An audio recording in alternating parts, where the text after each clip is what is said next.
Не, бе, не тебе нямам, защо да тебе? Това сега да ти кажам, ке ти кажам. Беше една много върнешлива нощ. Имаше големо дете, а таткото инсистираше да излеземе с нашето дружество. Како ќе излезем тако върнеше? Па се съгласихме сите и излезохме. Се договорихме на старото место в 9 часа. Кое беше вашето старо место? Нашето старо место беше край водата. Там за гребата. И аз отидох от 9:15 и радостно извикам. Що извикаме, мамо? Ете, се случи чудо. Път и аз да ме задоцам. Како не задоцни, ако во 9 сте договорени, а ти отиде во 9:15? Ами аз се късно. Нищо чудно. Кога се събрахме сите, отидохме по сладкарницата, къде ще всякой път излекуваме. Во која сладкарница? Сега. И ние таму излекуваме. Таму и здравотеката ни го кажуваше името на пијалото што го пие. А ние со смеја потврдуваме. Се шегувавме цела вечер. И што? И? Кажеме, мамо? На крајот сите се разбега, а јас и татко ти останавме сами. И што правеште? Ми рече ке ти спратам на дома. И? Кога стигнавме пред мојот дом, ме бакна и близна дека ме сака. Бакна! А сега не шавели? Шо? Јас не го сватих сериозно предупредувањето од Бога таа вечер, а јас не мерам. И времето плачеше по мене од него. Затоа ми обора, види какво ќе е времето кое ќе се задима. Нашето е великето. Аха! А што ќе се случи, ако се заливам во убав сончев ден? Мило му, на срцето не може да му се наси. Ти добро отвори очите. Слушајте ми разумно и срце. Помеш што ќе го правиш на двете местите за служба. А што е на врска дали ќе върне или сонце ќе греја за тебе ти е пролет во душата? Во право си, мамо. Што баба ми раскажуваше мајка ми, па може би истата судбина ќе ја имаме. Нема никогаш да се разкажуваш. Колко и да те погледам. Секогаш биди изправена пред сите предизвици. Ова е мојот подарок за твојот раден. Што е ова, мамо? Отвори, ќе Кога ја напишам моја драга поетица? не се напишам, за да дупатам тебе константниот подарок. Кога би била љубов, кога би можело на срцето му се наредува кого да љуби и во кого да се закетне. Би било многу лесно и никој на така нема да се заведува. Кога сите би љубени искрено и не би морало од заканите да се разделува. Тогаш сите би знаеле дека љубовта секогаш победува и дека нема рана што нема да се исцелува. Единствена си, мамичке, вистинска другарка, многу е во песнава. Од срце како да се...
Zdravo,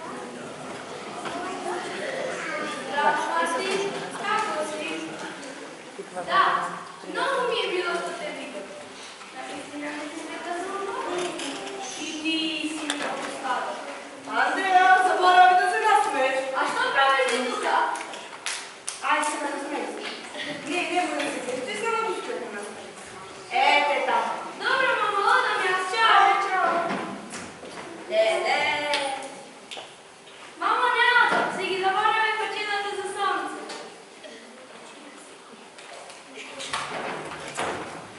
Lele, mamo! I zašto te zaboravim?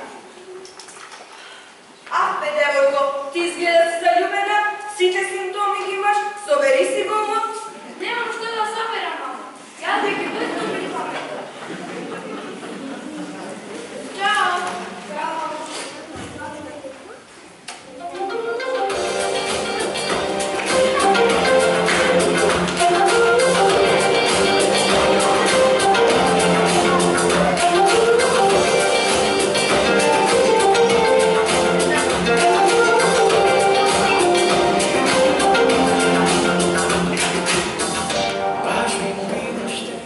Alo? Alo, Andreja? Jana, ti si? Ne, ja sam Dana. Dobro, ti možda mi je datiš Jana? Evo ti ja. Alo? Jana, večer ki izlezeme, neli? Da, nekako, a ti kakve su studene? Pa tamo kada ще ќе биде Мартин. Андрейче, и то видели съм какви от Мартин вечерва. Разсипувачка на забаве. Па прашај ги стеца, дали ќе сакаат да излезат со нас вечерва. Ай, неки ги молиме да излезе национал, ако ги најме добро. Мајка ми предложи нешто за да го смениме светот. Па може би тогаш Мартин ќе погледне во друго светло? Може би, може. Добро, ќе ти само подоцнам. Морам да преминам улицата. Чао! Чао.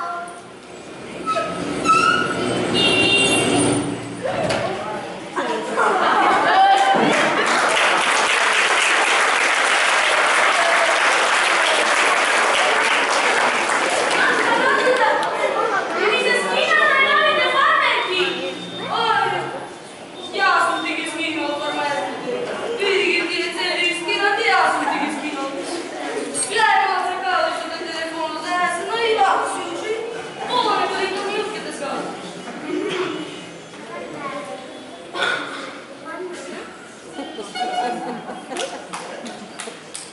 Доста се чистиш? Идиш у ме напуши да не се чисти. Леле, цел би че се преме малата торта? Е, па јас ако не внимавам, ти немаше да внимаваш. Мене днешниот раден денес тука со тебе се расправа. Чекај. Ознам на следицата, ознато ми изгледа. Наместо ми се измениш, ти ме можеш да има на разговор. Ама баш ако сакаш да знаеш, да се не ти гледам прв пат во мојот живот. Свиди, свиди вака. Јас сакам, само като луѓе да поразговарам. Среќен роден, има матара.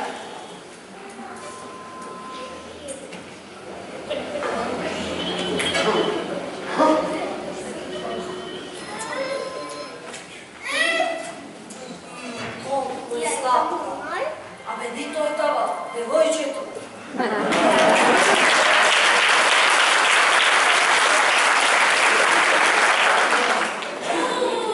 Колко беше сладко. После дури од тортата со која се замачка. Ма каков Мартин би го сменила од итно за вас сладко пораче. Колко беше сладко. Ама после ден многу тешко дека тој мене ќе погледне. Глупава една. А можеше барем да му се извинете, јас ќе ми се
Kako ste, devojki?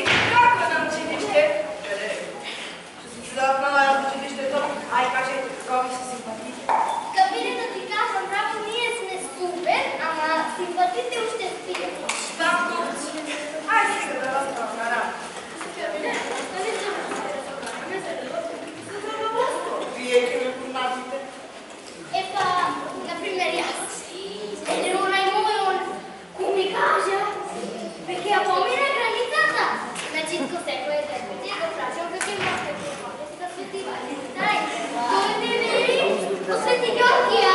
Јас бак го гледам, а бе ти Арен си, ко ги бара во Свети Георгија, рано е уште. Тој ми вели, појде на свеќа за страни да запрашам. Јас видам, добро, и дури на Свети Георгија и на Свети Трико, значи.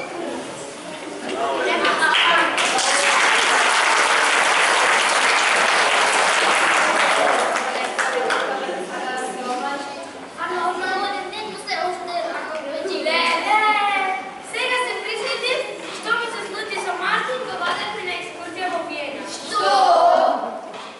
Па седнатаме во автобусот, сите спијаа, само јас не можев да заспам. И ми вели, ајде да играме на игра. Знаете како гласаш играта? Јас ке ти поставам прашање. Ако не го знаеш одговорот, ќе ти дадам 20 евра. Ако го знаеш, ќе треба да ми дадеш 5 евра. И ми постави прашање.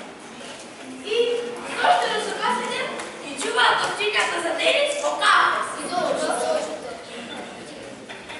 Прво реков не знам, потоа се присветив и уверам, бидејќи на нив пишува пума, а тие се плашат од тоа животно. И му дадов 5 евра. Се побуни, но барем сладко си дадо. И слабо. Да. Сите прекаде измеѓу мајка. Покажа дека пара, па се нема абсолютно.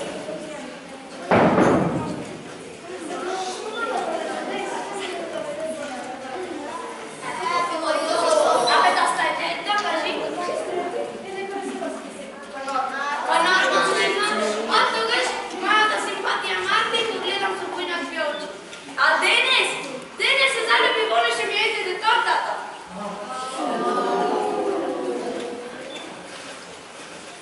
Епа, девојки, сега и јас да ти кажам. Еден стар пар си отишли во ресторант и си нарачале јадење, порција помфрит и порција ладушина. Мачот почна да ја јаде порцијата, а жената резала методи до После мажот пушне јадел, еден камионџија седел и ја кажу жената да сакате нешто да ви нарачам. Да, рекла да ви благодарам, но јас и нашот ми све си делове. И потоа така ја прашал, мажот следуште јадел, да не ми избегат.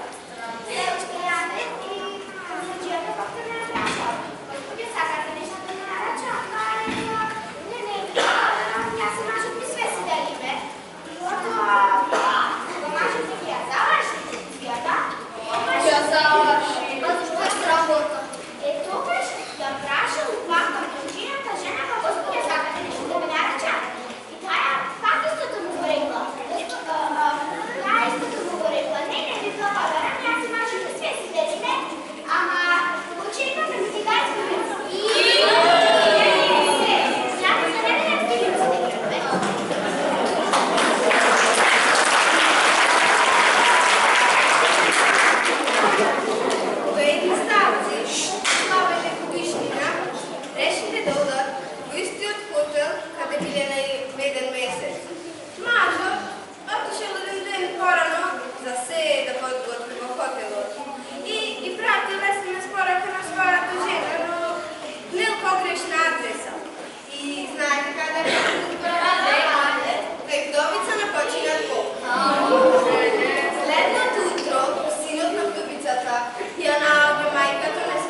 Сестрички, ваш нова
doma. Fajnie nas oględni. Ako mjesto, pa neki odimo na drugo mjesto. Ajde.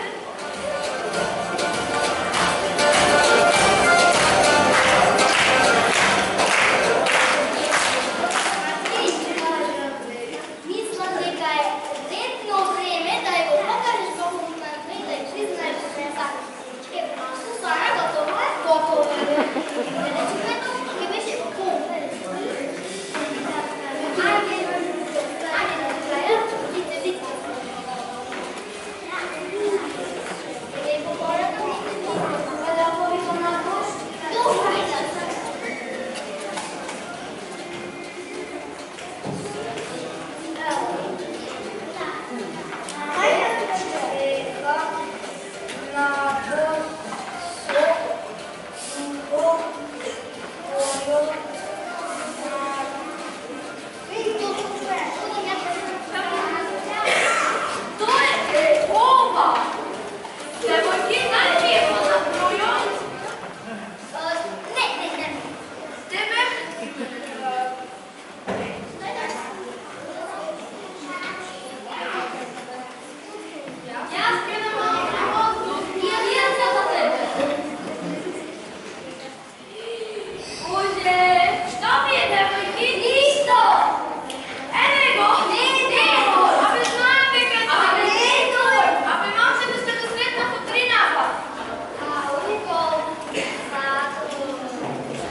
Navisno, imaš prekrasnu dušu. Ljubav i prijatelj. Mnogo Bog svi pomi na večer. Da, navisni. Imam mnogo poprodeže. Hvala da smo se. Nije se zapoznali. Koliko je svetla gore u mesečina. Ako nokta da je spana za pribuvanje. Meseči. Prekrasno. A ti si na jugu. Благодаря. Meseči. Čija karga mesečinata boravena su zlatni konci, ukrasena su magični zvonci. Da ti gosvetli pardon, to na želbi čeka. Da smeška taliko teka ti go kiti i da znaš, ja sam ta što te štiti. Po moj odsor, za tebe čupam topol dobi. A sega ovdje, od mesečinata bude i ne zaboravim, sada te ljubam silu. Ti go praćam i nebo to polno su cvesti, za miro tvo duša da ti se vteri. I ne mrti se nazad, tam užive druge što te mrazi. Nokta me, veke ne, zašto ti bare, ti podarujem sreća, za od mraku te drži. Koga će se vratiš bez ljubavna vrka, zo srce zdravo, doa će te donese, kaj mene pravi.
Благодарам на сите што бевте присутни, а посебно чест ви направи нашиот текстописец Билјана Тодоровска.